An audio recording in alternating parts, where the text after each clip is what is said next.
Good morning, everyone. This is Dee Miles. I work with the National Education Commission. I will not delay. I will turn the the class this morning over to our moderator. And our moderator this morning for us, afternoon for our speaker, but our moderator this morning is Luke from the great state of Ohio. You have the mic, Luke. Hello, friends and comrades. My name is Luke. I'm one co-chair of the Sam Pollock Club and a member of the Ohio District Committee of the Communist Party USA. Welcome to the Marxist Classes, Give Peace a Chance, China in the World Today.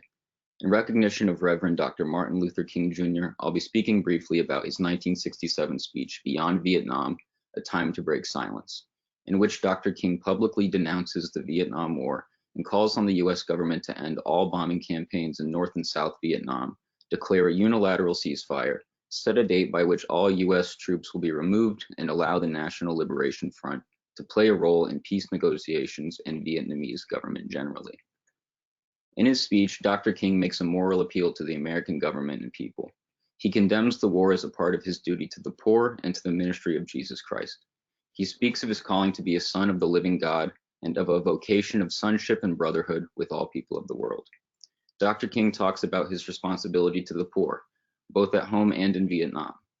At home, Dr. King saw his own hopes for poverty alleviation programs dashed as the US began ramping up its assault on Vietnam.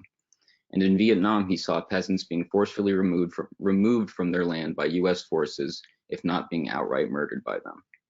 In his speech, Dr. King forces the listener to confront the senseless violence and anti-democratic diplomacy perpetrated by the United States government. He also says, if America's soul becomes totally poisoned, part of the autopsy must read Vietnam. Dr. Martin Luther King Jr. wasn't a reverend particularly concerned about civil rights and occasionally war and workers' rights. He was a revolutionary who worked tirelessly to, as he put it, save the soul of America. He goes on to quote somewhat of a warning from a statement from the Buddhist leaders within Vietnam. The image of America will never again be the image of revolution, freedom, and democracy, but the image of violence and militarism.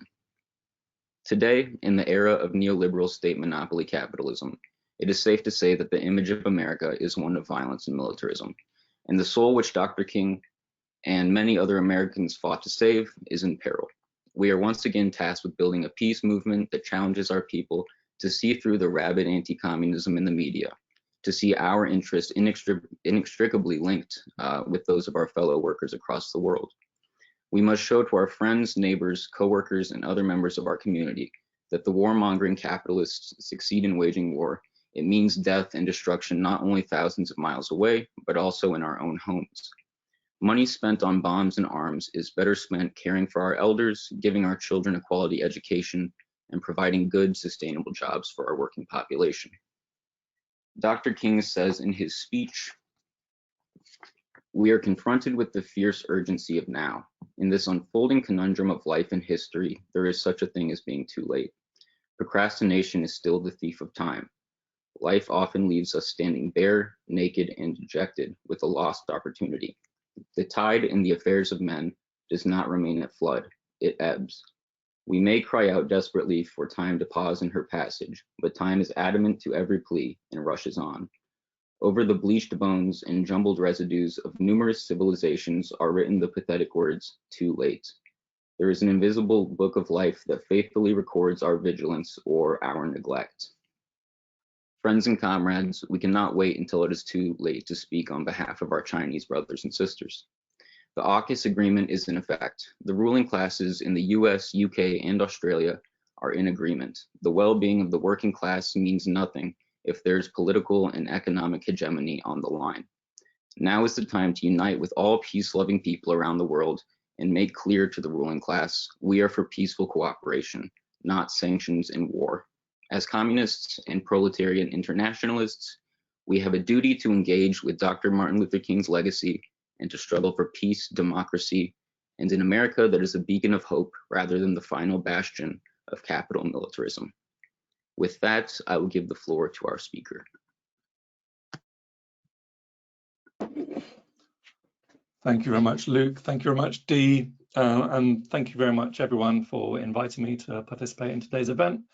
And, Chinese New Year greetings to all of you. And belated MLK Day greetings to all of you. My name is Carlos Martinez. I'm a writer and activist based in London, Britain. I'm co-editor of the Friends of Socialist China platform, a co-founder of the No Cold War campaign. I run the political history blog called Invent the Future, and I've written a book about the Soviet Union, which is the collapse of the Soviet Union, which is called The End of the Beginning, Lessons of the Soviet Collapse. So the title of today's event is Give Peace a Chance. And so I'm going to focus my remarks on the US-led new Cold War, relations between the US and China, and the need to move away from this current trajectory that we're on in the direction of war, conflict, aggression, towards a trajectory of a lasting peace.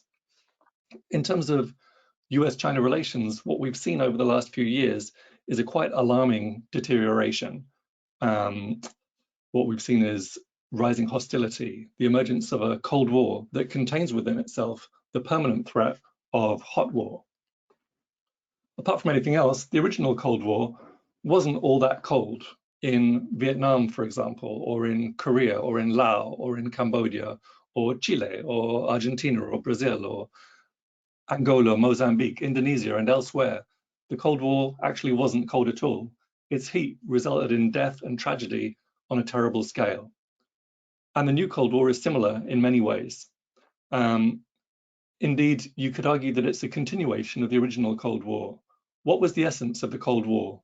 Truman said it in no uncertain terms from the very beginning in 1947. He said that the Cold War was designed to foster a world environment in which the American system can survive and flourish. The Cold War is usually talked about in kind of pretty innocuous and pretty mundane terms as a clash of civilizations, with the forces of good represented by the great democracy-loving Americans and the forces of evil represented by the mean commie authoritarians. And this narrative is obviously a very long way from the truth. What the Cold War really was a protracted struggle by the US and its allies to protect the long-term viability of the US-led imperialist world system. And that obviously meant weakening the global socialist movement. It meant weakening the forces of national liberation and undermining the trajectory towards sovereignty, towards equality in international relations. This wasn't about good and evil as such, like anything else under capitalism, it was about business, creating a favorable environment for US capital, opening up markets, gathering raw materials, exploiting cheap labor, grabbing land, grabbing resources, extracting oil.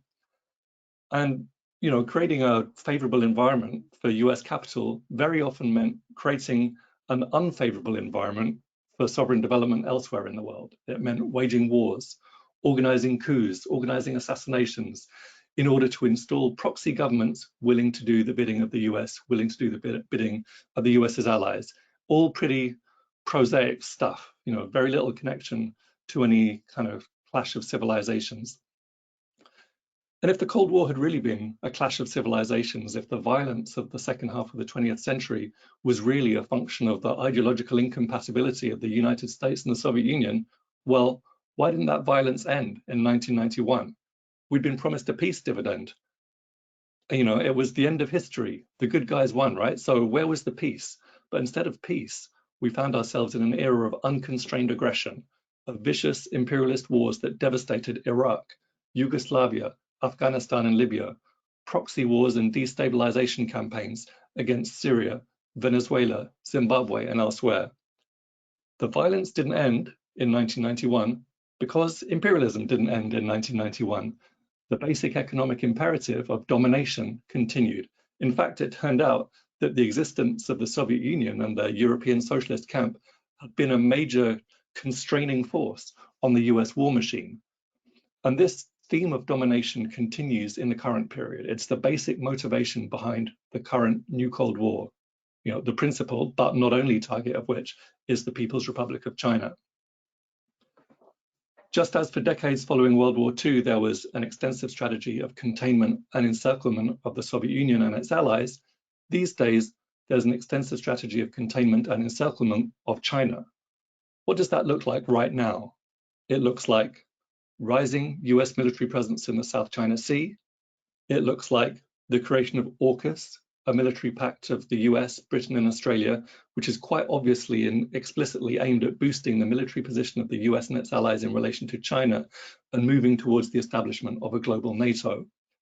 It looks like deploying the Terminal High Altitude Area Defense System in South Korea and Guam, the purpose of which is to provide the US with the possibility of launching a nuclear attack on China without fear of retaliation.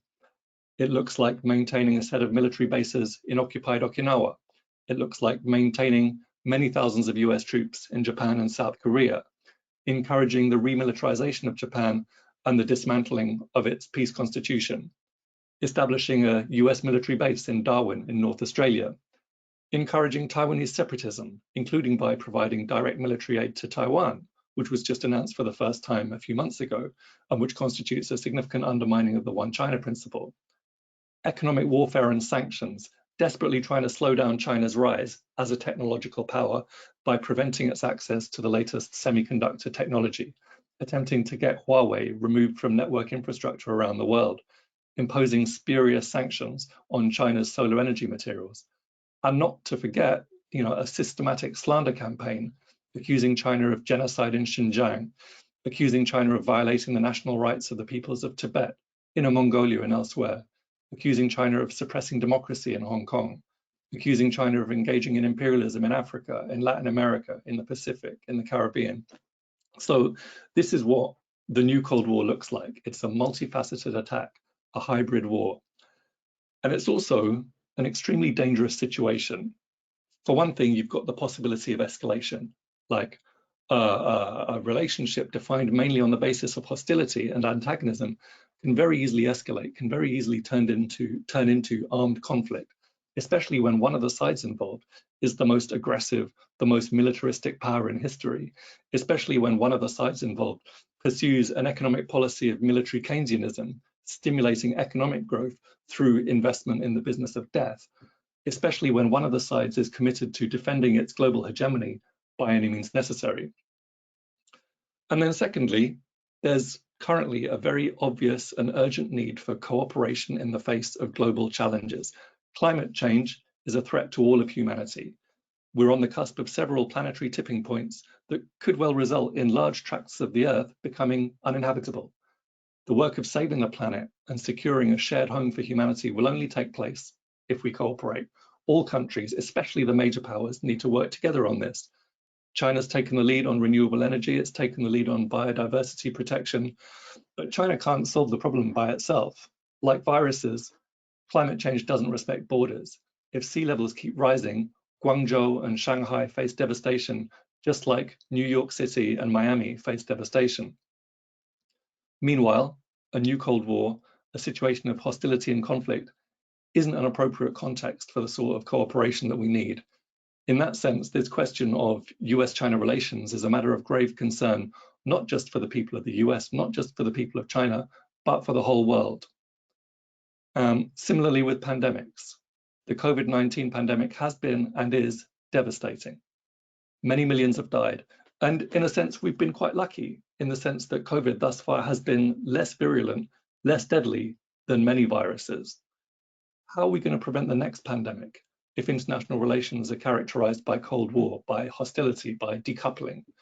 We've created optimum conditions for viruses to attach themselves to humans in the sense that our actions have led to the disappearance of so many species that were previously hosts to viruses. So the viruses evolve such that they can survive on different hosts, and humans are the perfect candidate. So we need early warning systems, we need vaccines, we need epidemiologists, microbiologists, doctors, politicians, public health experts from around the world working together to understand how COVID-19 got out of control and ensuring something similar can be prevented from happening in the future. And again, a so-called decoupled world makes this level of cooperation extremely difficult. So we face these global problems that require global solutions. Preventing climate breakdown, containing the pandemic, preventing future pandemics, tackling microbial resistance, and more. And the new Cold War stands in the way of all of that. Now, many of us, including myself, to be honest, hoped that the situation would improve once Biden took office 2 years ago. After all, could things really get any worse than they were under Trump, who would really put China bashing at the core of his foreign policy? One thing we should mention is that the trajectory towards Cold War started during the Obama administration, not the Trump administration. It was the so-called pivot to Asia that was announced in 2011, 12 years ago, that really heralded the early beginnings of this new Cold War. And Obama was, explicit that the purpose of this pivot was to preserve US hegemony. He wasn't a neocon.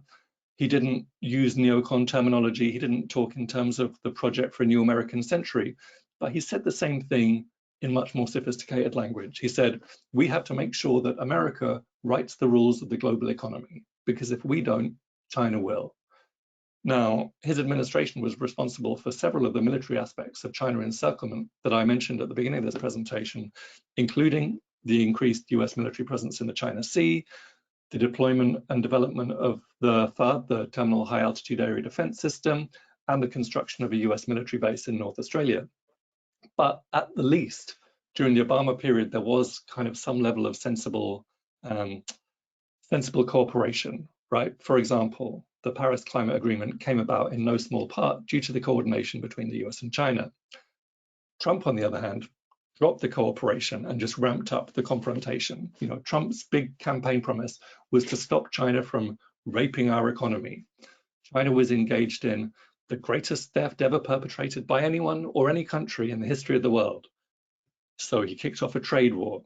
His administration launched a global campaign to cut Huawei out of 5G infrastructure. He sought to ban WeChat and TikTok. Trump and Pompeo revived the idea of the Quad, the Quadrilateral Security Dialogue, a strategic alliance of the US, Japan, Australia, and India, meant as a means of American power projection in China's neighborhood. Pompeo said the idea was for the Quad to be an Asian NATO. Anti-China propaganda reached a point where it was clearly fomenting anti-Asian racism, particularly when Trump insisted on referring to COVID as the Kung flu and the China virus and the Wuhan virus. So, presumably it was a big relief for the world when Biden was elected. And sad to say, and of course, there are important differences between Democrats and Republicans when it comes to domestic politics. But Biden has followed what is essentially a Trumpian position in relation to most aspects of foreign policy, US-China relations included. He said it clearly in one of his first speeches as president. China has an overall goal to become the leading country in the world, the wealthiest country in the world, and the most powerful country in the world. That's not going to happen on my watch. Biden's continued the trade war. He's ramped up sanctions. He's ramped up the so-called chip war to prevent China from accessing semiconductor technology. He said several times that the US would provide military support to Taiwan in the event that the PRC attempted to reunify China by non-peaceful means. And he sent Nancy Pelosi to Taipei, and he's upgraded military cooperation with Taiwan. So it seems his administration is attempting to provoke China into a war over Taiwan to protect its sovereignty. He's launched AUKUS, this military pact between Australia, Britain, and the US. He's using every conceivable means to construct a so-called democratic alliance, led by the US, of course, to slow down China's rise, to contain Russia, to prevent the emergence of a multipolar world. He's doubled down on the most lurid slander about human rights in Xinjiang. So far, we have to say Biden's administration has only worked to deepen this new Cold War. And this absurdity has bipartisan support. 20 years ago, the project for the New American Century was a pretty marginal neocon idea, but now both parties are pursuing precisely that project, albeit with different branding. And within government, there's almost no opposition to it. Tanzania's first president, Julius Nyerere, famously said that the United States is also a one-party state, but with typical American extravagance, they have two of them. This absolutely resonates today when it comes to encircling China, weakening Russia, suffocating Cuba, destabilizing Venezuela, attacking Iran, punishing Nicaragua, and generally acting to prevent the emergence of an alternative, a multipolar, a democratic and just system of international relations. Nyerere's words continue to resonate. So, why now? What's happened? It's, perhaps not difficult to understand why there might be a certain natural tension in US-China relations. China is, after all, a socialist country and a developing country. It stands for working class power, it stands for sovereign development, it stands for anti-imperialism and for humanity's march towards a communist future. Its basic political orientation is ultimately irreconcilable with that of the United States, which is the world's leading capitalist, the world's leading imperialist power. And for the first 2 decades of the PRC's existence, relations weren't at all good. Today we talk about the new Cold War, but China was, of course, one of the key targets of the original Cold War. Because of the US, China was prevented from taking its rightful place at the UN between 1949 and 1971. During that period, it was the small breakaway capitalist dictatorship on Taiwan Island that represented China on both the Security Council and the General Assembly. Truman sent the US Navy to the Taiwan Strait in 1950 to prevent China's reunification. The Korean War, in which an estimated 4 million people died, was motivated in part by a desire to weaken China and create conditions for the rolling back of the Chinese Revolution. A ruthless economic and diplomatic blockade was imposed on the People's Republic. Now, from the early 1970s, relations started to improve. There are lots of reasons for this, and we could easily spend a whole session talking about them, but ultimately it boils down to, firstly, the US thought it could strengthen its position vis-a-vis the Soviet Union, given that the China and the USSR were at the time locked in a bitter ideological dispute. Secondly, China needed to break its isolation, especially its economic isolation, given that it was effectively under embargo from both of the superpowers. As is well known, Kissinger visited Beijing in 1971, followed by Nixon in 1972, and relations were finally normalized and bilateral relations established in 1979. And from that period, China's economic reform started to create incredible, enormous, unprecedented opportunities for US business. Between 1972 and 2020, trade volume between the two countries increased by a factor of around 6,000. So, the two countries have never been allies, let's be clear about that. The relationship has always been highly complex. The relationship has always been highly contradictory. Nonetheless, there has been a great deal of mutually beneficial cooperation over the last 50 years. So what's changed? Well, China has continued getting stronger. Quantities turned into quality. The West had been pretty happy to incorporate China into globalized capitalism, so long as China was content providing cheap labor to manufacture the t-shirts worn on the streets of New York City and London. That was fine. Apart from anything else, it was helping to make a lot of Americans very rich. But China always had a different plan to that. It was never the Communist Party of China's proposal that China would be like a permanent cheap labor force for the West. And actually, China was clear, it was explicit about that, about the strategy of leveraging their comparative advantage, the fact that they had this enormous, pretty well-educated, pretty low-wage working class, to attract investment in order to accumulate capital, in order to accumulate technology, scientific understanding, and skill. And that was done with the purpose of upgrading the Chinese economy and correspondingly upgrading the Chinese people's standard of living. And whatever one thinks of that strategy, one has to accept that it's been phenomenally successful. China within the next few years will overtake the US as the world's largest economy.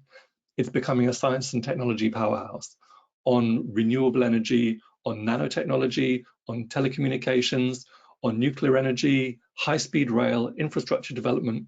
It's the global leader. It's shifted from being a low-income country to being a high middle-income country in the space of a few decades. It's the only country to have done that. And it's expected to become a high-income country later this year. So when China crosses that per capita income threshold, it will actually have the effect of more than doubling the percentage of the world's population living in higher income countries. Currently, that's 16%, and it's going to jump to 33%. And all of this economic development has been happening not under the tutelage and support of the US, as had been the case with Taiwan, with Singapore, with South Korea, and so on, but within the framework of China's own homegrown strategy, worst of all, led by, shock and horror, a communist party. living conditions have improved to an unprecedented degree. China's life expectancy, 78.2, now exceeds that of the US, and it's still going up, whereas in the US, very sad to say, it's decreasing. China isn't isolated anymore. For 2/3 of the world's countries, China is their largest trading partner. 3/4 of UN member states are signed up to the Belt and Road Initiative. They're actively coordinating with China to develop their infrastructure. China has close economic and diplomatic ties with Russia, with Southeast Asia, with Central Asia, with the Middle East, with Africa, with Latin America, with the Caribbean. China is very active in promoting solidarity and mutually beneficial relations between the countries of the Global South, including via BRICS, the alliance of Brazil, Russia, India, China, and South Africa, the Shanghai Cooperation Organization, and more. It uses its voice to call for democracy and equality in international relationships, to call for multilateralism and multipolarity, along with Cuba, Venezuela, Russia, Nicaragua, the DPRK, and others. It's a member of the Group of Friends in Defense of the UN Charter, which was set up a couple of years ago to consolidate global opposition to unilateralism. And a multipolar world is crucial for those of us that stand for global peace. A multipolar world is one where the US and its allies can't go around bombing other countries, destabilizing other countries, engaging in proxy wars, organizing regime change operations, imposing unilateral economic sanctions, and so on. China is at the core of this movement towards multipolarity, and that is one of the key reasons it's now in the crosshairs of imperialism. In 1993, in the light of the collapse of the Soviet Union, Paul Wolfowitz stated, "Our strategy must now refocus on precluding the emergence of any potential future global competitor." That is, we're in a unipolar world now. The US is the only superpower, and we need to be very vigilant about keeping it that way. Brzezinski published his famous and very influential book, The Grand Chessboard, in '97. His central idea is very similar to that of Wolfowitz. He says, "The issue of how a globally engaged America prevents the emergence of a dominant and antagonistic Eurasian power remains central to America's capacity to exercise global primacy. It is imperative that no Eurasian challenger emerges capable of dominating Eurasia and thus also of challenging America." The US ruling class's hope for China was that market reforms would work their magic, that a capitalist class would emerge with its own specific interests and representation, and that with the friendship, the encouragement, the assistance of the West, this class would find a way to undermine Communist Party rule and dismantle socialism. And they still retain that dream, of course, hence the ridiculous zeal and excitement levels whenever there's any kind of protest in China. But it did become increasingly clear that China is not going to follow the same path as the Soviet Union, that China was getting stronger, that China's flag was still red and would continue to be red, and that a strong socialist China with a multipolar orientation and close ties to the global South constituted a genuine threat, not to the American people, but to the US ruling class's system of domination and hegemony. In the sphere of ideology, which the West takes very seriously as the central means of maintaining some sort of popular justification for its deeply exploitative and deeply unjust system, China provides a very tough challenge. For the last 4 decades, neoliberal ideology has been deployed to justify a systematic attack on the rights of the working class in Britain, in the US, in Europe, on the basis that this was all part of improving productivity and competitiveness. And we were told, of course, that the wealth would trickle down.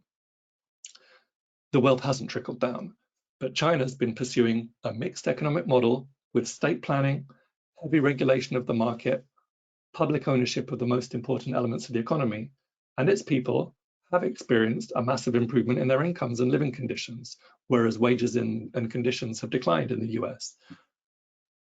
Meanwhile, we've all been taught for the last century that socialism doesn't work, that socialism just means generalized poverty, not prosperity, and that scientific and technical innovation is only possible under capitalism. This was never true, and the lie could only be sustained through spreading, wide misinformation about the Soviet Union and the other socialist countries. But China today provides a really quite insurmountable challenge to that idea. So as a result of all of this, China's become the big threat, the strategic competitor, hence the pivot to Asia, hence the trade war, hence the new Cold War, hence AUKUS, the Quad, and so on. So we've talked about what the new Cold War is. We've talked about why it's happening. We've talked about why it's dangerous. How do we respond to it? I just want to talk about, there's some fairly significant portions of the Western left that say that the tensions between US and China are an example of inter-imperialist rivalry, much like World War I and the situation leading up to it. On that basis, they put forward a slogan, neither Washington nor Beijing, a phrase that, may be curiously familiar to those of you old enough to remember the days of neither Washington nor Moscow. Is it the case then that US and China are basically the same, that both are capitalist, both are imperialist powers intent on hegemony, both are intent on trampling on the peoples of the world in their pursuit of fabulous profits for a tiny elite? I put it to you that China is profoundly different from the US, and that these two states are on opposite sides of the barricades in the global class struggle. I'm not going to go too deep into political theory in this talk, but I'd like to discuss some examples of the ways in which the US and China are very different on the basis of the old British proverb that the proof of the pudding is in the eating.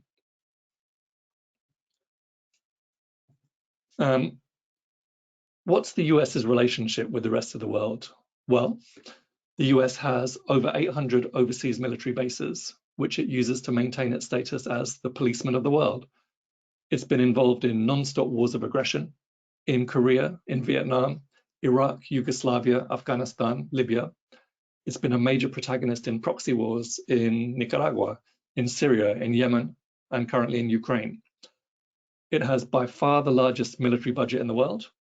It has been responsible for the overthrow of any number of foreign governments, the assassination of any number of foreign leaders. And this isn't ancient history. For example, just 3 years ago, US forces murdered Iranian General Qasem Soleimani. The US imposes illegal unilateral sanctions on Cuba, Venezuela, Nicaragua, Belarus, Zimbabwe, North Korea, and several other countries. It's involved in stirring up strife and destabilization in numerous countries. It makes liberal use of debt traps and economic coercion in order to secure profits for its companies. How about China? China has not 800 military bases, but one overseas military base in Djibouti, which it uses to protect ships from piracy and to assist with humanitarian rescue missions. It's involved in precisely 0 wars of aggression. Indeed, the last time it was at war was a brief and extremely unfortunate border conflict with Vietnam in 1979, which is 44 years ago. It isn't involved in any proxy wars. Its military budget is a third that of the US, in spite of the fact that its population is 4 times larger, that it has 14 land borders, and that it's being subjected to a systematic campaign of encirclement. It hasn't been responsible for the overthrow of any foreign government or the assassination of any foreign leaders. It vocally rejects unilateral sanctions. It rejects economic coercion. It pursues a policy of non-interference in other countries' internal affairs. And when China invests in other countries or loans money to other countries, there's no conditionality, there's no imposition of austerity, there's no imposition of privatization, there's no structural adjustment. China's relations with other countries are built on the principles of non-interference, respect for sovereignty, and mutual benefit, particularly with the developing countries, the countries of the global south. China positions itself as being a champion of their interests, whereas the colonialist and imperialist powers held the global south in underdevelopment for centuries. China's making an important contribution to their development. For example, since 2000, when the Forum on China-Africa Cooperation was created, Chinese companies have built 10,000 kilometers of railways in Africa, along with 100,000 kilometers of roads and 1,000 bridges. The Chinese government has financed and built 170 schools in Africa, 130 hospitals, and 80 power stations. Not to mention the Africa Union headquarters, the Africa Centers for Disease Control and Prevention, and Zimbabwe's new parliament building. Almost every single African country is signed up to the Belt and Road Initiative because it represents development, it represents modernization, precisely what those countries have been denied by the Western capitalist powers. China consistently calls for Africa to have a bigger voice in international affairs. China was the first country, for example, to support the idea of the African Union joining the G20. While the US imposes a crippling blockade on Cuba, China's a great friend to Cuba, and just a few days ago donated $100 million to help Cuba with various humanitarian and rebuilding projects. While the US imposes sanctions and engages in destabilization in Venezuela and Nicaragua, China treats those countries with dignity, with respect, friendship, and solidarity. The former president of Guyana, Donald Ramota, put it simply recently: China promotes true equality and independence and treats every country with dignity. For the first time, developing countries find they're on an equal footing with higher income countries. So while the US is bolstering NATO, is bolstering AUKUS, the G7 and the IMF with a view to consolidating and expanding its hegemony, China promotes BRICS, the Forum on China-Africa Cooperation, the G20, the G77, the Shanghai Cooperation Organization, the Global Development Initiative, the Global Security Initiative. Its vision is one of peace, of cooperation, and development. It's quite clearly absurd to put an equal sign between that, between China's foreign policy and the reality of the US-led imperialist system. And on that basis alone, we should be able to firmly state that the basic character of geopolitics in this era is not one of inter-imperialist rivalry between the US and China, but of a struggle between two key trends. On the one hand, towards a new Cold War, towards a new American century, the consolidation and expansion of US-led imperialism, and on the other hand, towards a multilateral, multipolar, democratic and fair world order based on the principles of the UN Charter. So, also to talk about poverty alleviation. If China's just another capitalist country, if China's just like the US, how do we explain its extraordinary commitment to and successes in poverty alleviation? China in 1949 was among the poorest countries in the world, with a life expectancy of around 35, well under the global average, and a literacy rate of around 20%. Now it's on the cusp of becoming a high-income country with a life expectancy of over 78, several years higher than the global average, and illiteracy is a thing of the past. This progress in the space of 3 generations doesn't happen without unbelievable commitment at all levels of society. 10 years ago, China's government launched an extensive targeted poverty alleviation program, identifying just under 100 million people as living below the poverty line. A goal was set to get this number to 0 by 2021, the centenary of the founding of the CPC. That goal was achieved ahead of time in 2020, at the same time as the country was taking extraordinary measures to save people's lives from the COVID pandemic. UN Secretary General Antonio Guterres described this effort as the greatest anti-poverty achievement in history. And what does it mean to not suffer extreme poverty in China? It's not only the income threshold. Yes, to be categorized as being out of poverty, you have to have an income of more than $1.90 a day, which is not a lot. But more than that, you have to have adequate food, adequate clothing, access to medical services, at least 9 years of education, and safe housing with drinking water and electricity. And also bear in mind that the land ownership system in China means that there's no class of landless peasants as one finds elsewhere in the developing world, with millions of people living in debt bondage or forced to flee to the cities to live, precarious lives in peri-urban slums. So yes, there are still poor people in China with very little in the way of disposable income, but they have housing, they have food, clothing, education, healthcare, modern energy, running water. For literally billions of people in the global south, that's a pretty enviable position to be in. And to provide for everyone's basic needs like that in a massive developing country of 1.4 billion people is historically unprecedented. It's only possible because of China's socialist system. It's only possible because of the class structure of Chinese society. It required the mobilization of enormous resources, an intense focus on the interests of the working classes. No capitalist country would do that or could do that. No country where political power is dominated by the owners of capital can prioritize the needs of the poor like that. China's basically solved the problem of homelessness. Why hasn't the US done that? Why hasn't Britain done that? These are countries that are much richer than China in terms of average income. As Tupac Shakur so memorably said, they've got money for war, but can't feed the poor. China, meanwhile, feeds the poor and doesn't engage in war. This is a reflection of two different political systems representing different social classes and fundamentally different worldviews. Once again, the slogan of neither Washington nor Beijing, the idea of putting an equals sign between the US and China, is utter foolishness. Another example of the differences between the US and China is their differing response to the climate crisis.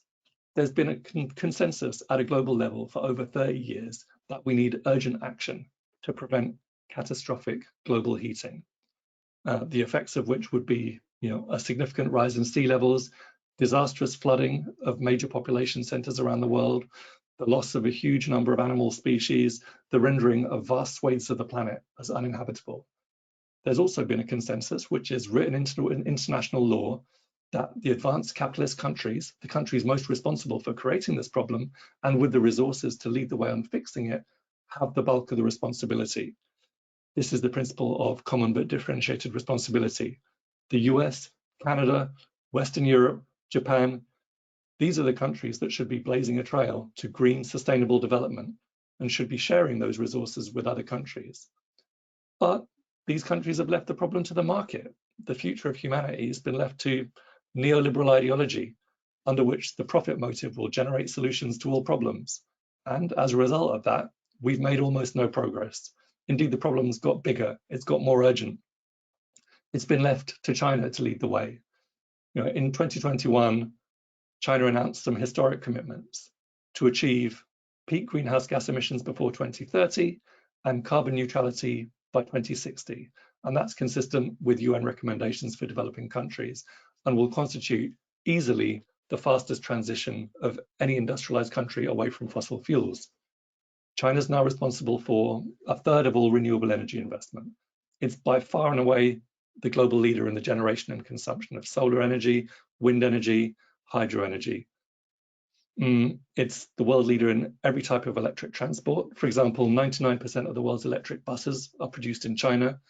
China has 38,000 kilometers of high-speed rail, which compares sort of pretty favorably with the US, which has 80 kilometers of high-speed rail. In the last 15 years, coal's share of the power mix in China has reduced from over 80% to around 50%.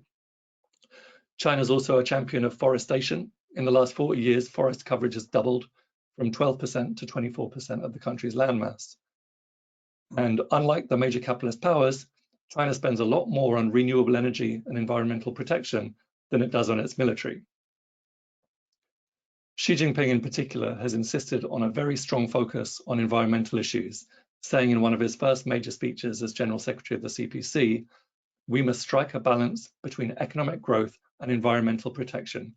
We will be more conscientious in promoting green, circular, and low carbon development. We will never again seek economic growth at the cost of the environment. There's lots of talk in the US and Europe about a Green New Deal, but that remains a pretty fringe, radical demand, the preserve of environmental activists and leftists. China's actually implementing a Green New Deal on an enormous scale, and it's sharing that experience, it's sharing its expertise with other countries. The Belt and Road's becoming green and increasingly focused on carbon neutral projects. China's conducted hundreds of assistance programs in Africa, Latin America, the Caribbean, and elsewhere related to climate change adaptation and mitigation. It's been involved in constructing renewable energy plants in dozens of countries, Cuba among them. And again, let's ask, why China? And again, we have to answer, it's because of the nature of China's political and economic system. It's because China's economy serves the people, because the interests of private profit are subordinate to the needs of society, because development proceeds according to a plan and major strategic decisions are very much not left to the market, to the profit motive. So I already discussed at the beginning of this presentation some of the dangers of a new Cold War. Humanity faces very real existential threats of climate breakdown, pandemics, nuclear annihilation. If ever there were a time for peaceful coexistence, for putting differences aside and cooperating to secure the future of humanity, it's now. But it seems the US ruling class refuses to prioritize those concerns, refuses to give up on its project of imperialism, of hegemony, of domination. After a century, they still seem to think that it's better to be dead than red. It will require the bold, resolute, determined action of the masses in the US, in Canada, in Europe to put a stop to this. We have to campaign for peace, against military buildup, against China encirclement, against NATO expansion, against AUKUS, against military bases, against any attempts to provoke a war over Taiwan. We have to campaign against the trade war and the never-ending attempts to suppress China's rise. These bring no benefit to working people in the West, indeed will be the real losers from any so-called decoupling. We have to campaign against the demonization of China, against the slander, against the propaganda war. Malcolm X famously said that if you're not careful, the newspapers will have you hating the people who are being oppressed and loving the people who are doing the oppressing. And that's exactly what's going on with the propaganda war against China. China, with its record as a peaceful country, its friendly relations with the countries of the world, its relentless focus on improving living conditions and alleviating poverty, its contribution to the struggle against climate breakdown, its successes in saving millions of lives during the pandemic. What does the media tell us about China? That it's conducting a genocide against Uyghur Muslims in Xinjiang, wiping out democracy in Hong Kong, carrying out a land grab in Africa, and so on. Accusations are thrown around with not a hint of credible evidence, and they're repeated so often that they acquire the force of truth. These lurid accusations, therefore, have much in common with the allegation that Iraq had weapons of mass destruction ready to attack the West, or that the Libyan state under Muammar Gaddafi was preparing a massacre in Benghazi. This propaganda war is war propaganda. These are narratives constructed to mobilize public opinion in support of imperialist foreign policy, to wage a genocidal war against Iraq, to bomb Libya into the Stone Age, to carry out a wide-ranging campaign to contain and encircle the People's Republic of China, and ultimately to roll back the Chinese Revolution. The hypocrisy of these accusations regarding Xinjiang, their crocodile tears over putative human rights violations against Muslim peoples, are nothing short of incredible. While they murder millions in Iraq, Afghanistan, Libya, Syria, and Yemen, while they maintain a torture center and concentration camp in Guantanamo Bay, occupied Guantanamo Bay, they try to convince us that it's China that's engaged in the oppression of Muslims. But this propaganda is very powerful, very sophisticated. It specifically taps into progressive ideas and sentiments. Progressive people are understandably and correctly sympathetic towards Muslims who've suffered terrible abuse in the West, particularly over the last 2 decades of the so-called war on terror. And so these cynical imperialist politicians and their friends in the media are mobilizing those legitimate sympathies in support of their China-bashing campaign. We need to patiently and systematically debunk these myths, counter the propaganda war, and tell the truth about China. As socialists, as communists, we also need to recognize the critical importance of China. As it says on the Friends of Socialist China Statement of Aims, we support all the socialist countries, but we foreground China in particular because its size and its level of development give it an objectively critical role in the global transition to socialism. In 1989, Deng Xiaoping commented to Julius Nyerere that so long as socialism does not collapse in China, it will always hold its ground in the world. And those words continue to resonate. China has become, as Xi Jinping recently commented, the standard bearer of the global socialist movement. China's on the path towards its second centenary goal, which is building a great modern socialist country that is prosperous, strong, democratic, culturally advanced, harmonious, and beautiful by 2049. This is setting out a path for our global movement that takes us further than we've ever been before, constructing a socialist modernization that's environmentally sustainable, that doesn't rely on colonialism or imperialism, and that features common prosperity. Our movement has a responsibility to learn about China, to build solidarity and friendship with China, to oppose any new Cold War and to promote the highest levels of mutually beneficial cooperation between our countries and China. Thank you very much for listening to me today.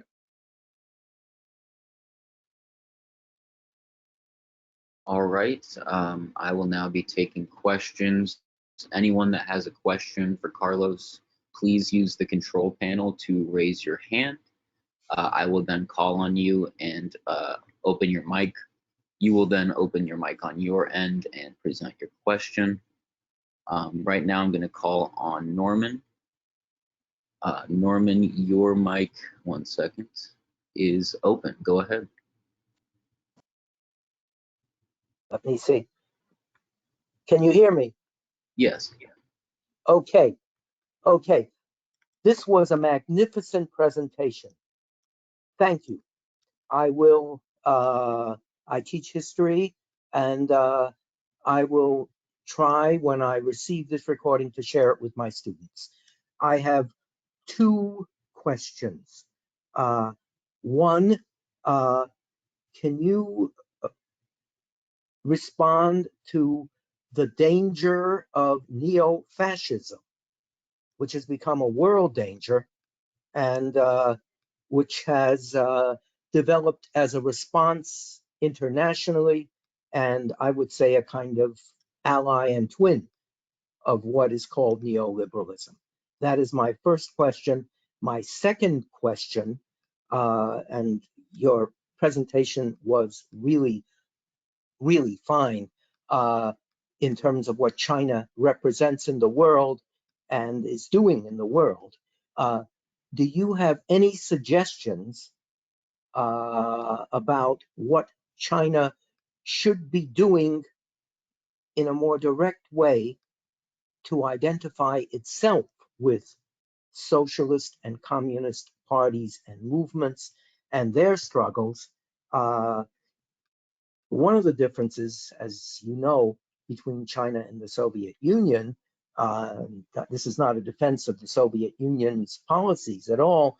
The Soviet Union did a great deal to directly identify itself, and it was attacked for this, with socialist movements, particularly communist parties in the world. Can you think of things that China can do right now to identify itself? Those are my 2 questions. Thank you. All right, thank you, Norman. I'm looking for more raised hands. Please raise your hand if you have a question for Carlos. I'm going to call on Elias. Elias, I've opened your microphone. Please open it on your end and present your question.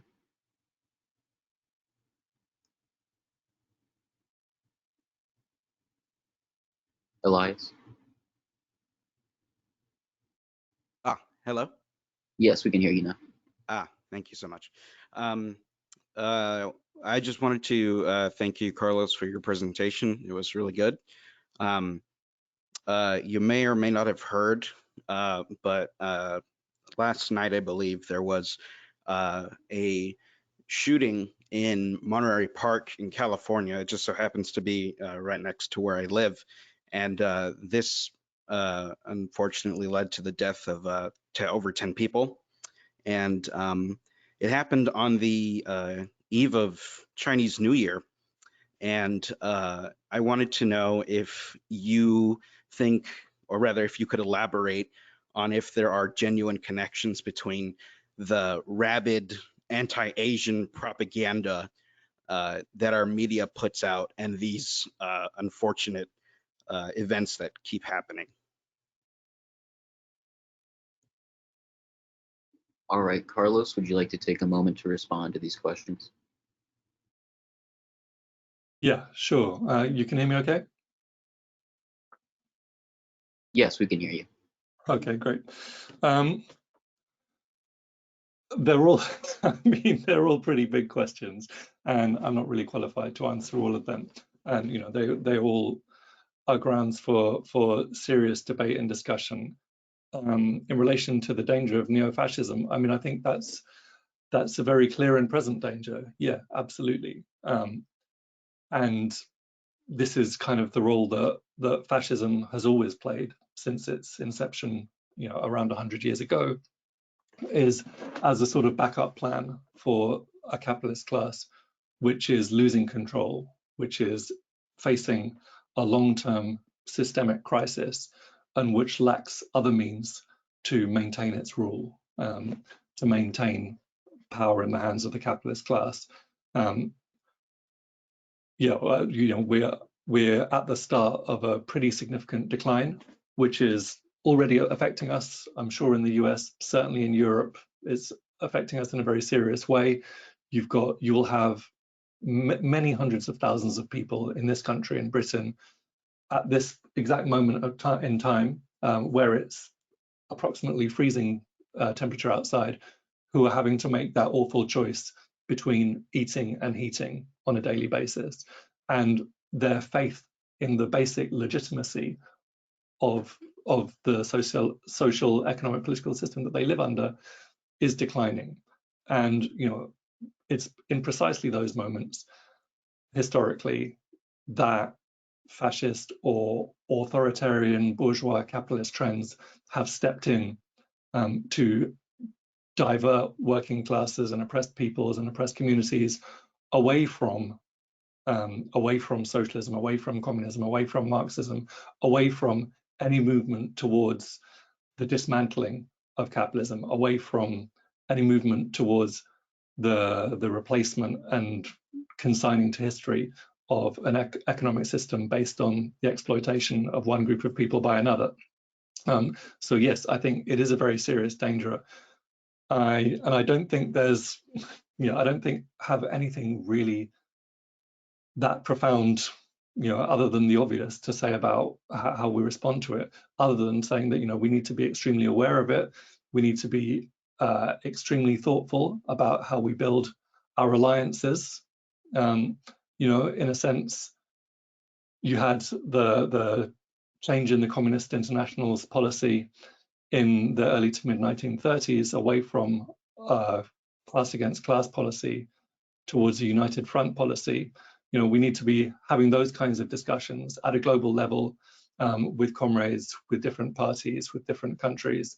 And certainly, we need to figure out where the line is, where the barricades are in this global class struggle against imperialism, against war, against fascism. And certainly on that basis and related to today's talk, we need to be working closely with our comrades in China to build a global solidarity for a democratic and a prosperous future. In terms of China's relationship with other communist parties, other socialist movements, and the differences with the Soviet Union and the support for world revolution and so on, this is another extremely complicated historical and political question. Because once a communist party is in power, then it has two different types of relations in a sense. It has comradely relations with other organizations and other individuals, which are directed towards a project of global socialism and the struggle of the global working class and oppressed peoples against imperialism. And it has state-to-state relations, mutually beneficial state-to-state relations. And the concept of peaceful coexistence has always been quite controversial in our movement, but it's something that was put forward from Lenin onwards, from the 1920s onwards, that we want to have peaceful coexistence between the socialist and the capitalist world. We don't want confrontation. We don't want to live with the permanent threat of war. So it's actually, it's a very difficult game to play, and the Soviet Union struggled with it as well. The Comintern was dismantled in 1943, 1945, 1943 or 44, specifically because the Western allies, Roosevelt and Churchill, wanted assurance from the Soviet Union that it wasn't going to be exporting revolution throughout Europe and North America. China, during the Mao leadership, up until Mao's death in 76, and for a few years after, was a major sponsor of leftist movements throughout Southeast Asia and other places in the world. It's under the context of its good neighbor policy, it stopped doing that. Essentially, it was trying to get investment from Malaysia, from Singapore, from Thailand, from various other countries. And the governments of those countries were saying, well, you're supporting guerrilla movements against us. So we'd like you to stop doing that. Otherwise, we're not going to invest. We're not going to have mutually beneficial, friendly relations with you. We're going to continue. We're going to treat you as an enemy.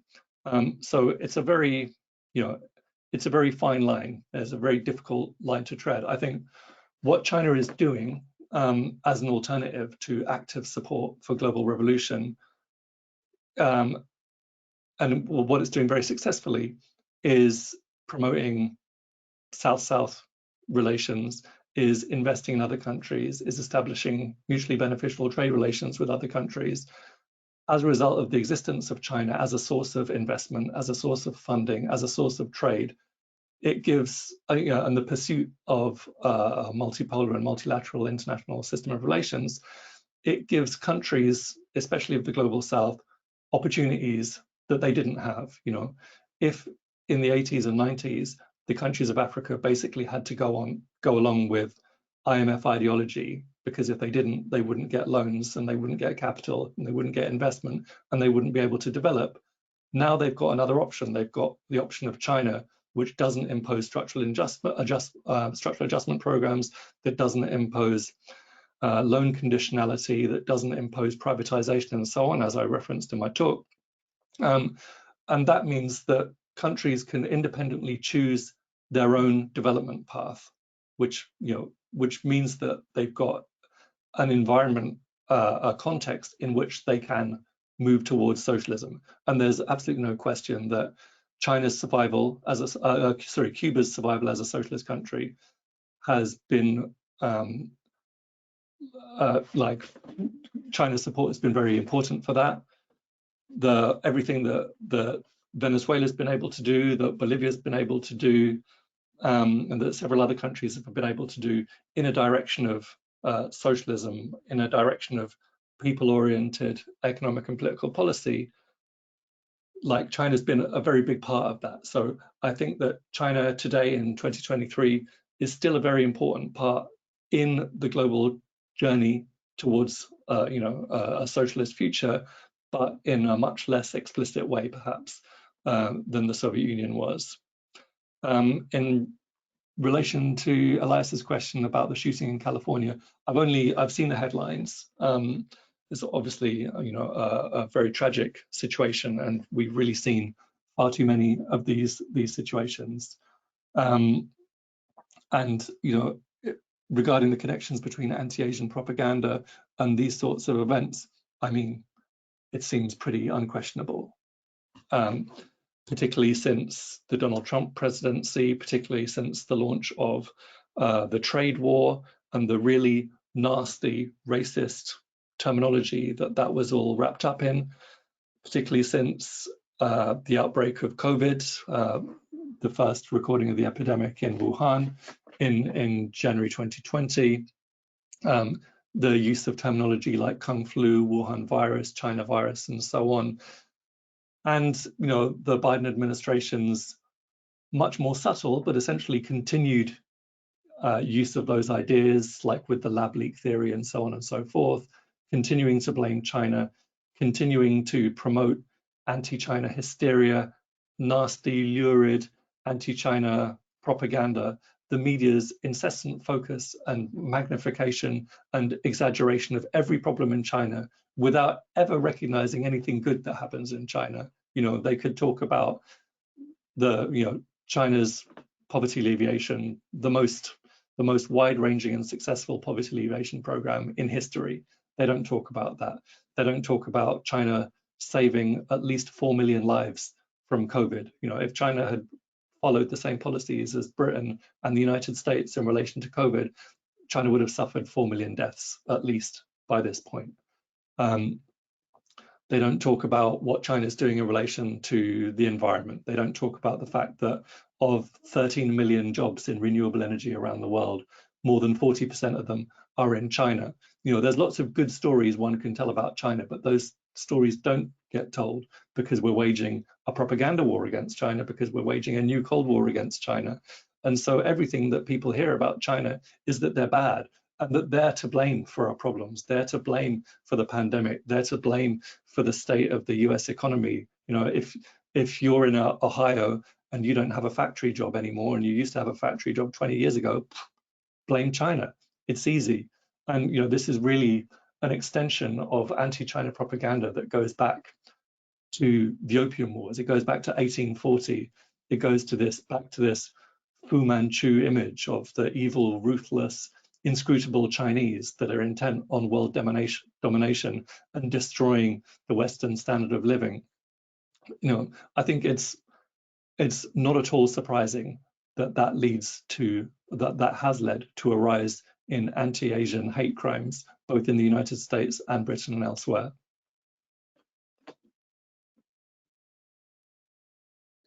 All right, thank you, Carlos. It looks like we are starting to run out of time. So I would encourage anyone who missed the introduction to look up Martin Luther King Jr.'s 1967 speech, Beyond Vietnam, A Time to Break Silence. And I would like to give the floor back to our presenter, Carlos, for any closing statements. Thank you. Thank you very much. I've already spoken far too much, so I don't have anything particularly interesting to say other than just to thank everybody for attending today. I hope you found it in some way useful. I co-edit the website Friends of Socialist China, as I said. You please do keep up with that. The URL is socialistchina.org. Its Twitter handle is @socialist_China. I do try and get a hold of my book on the collapse of the Soviet Union if that's the sort of thing you're interested in. I'm currently finishing or coming towards the closing stages of finishing a book about Chinese socialism called The East is Still Red. Hopefully that should be out within the next, well, I'd say 2 to 3 months. And yeah, once again, thank you so much for inviting me. It's a great honor to speak to you. All right, thank you very much, friends and comrades. I hope you have a pleasant day, and we'll see you at the next installment of the Marxist Classes. Thank you, Luke. Thank you, Carlos. Good day, Thanks, everyone. Take care.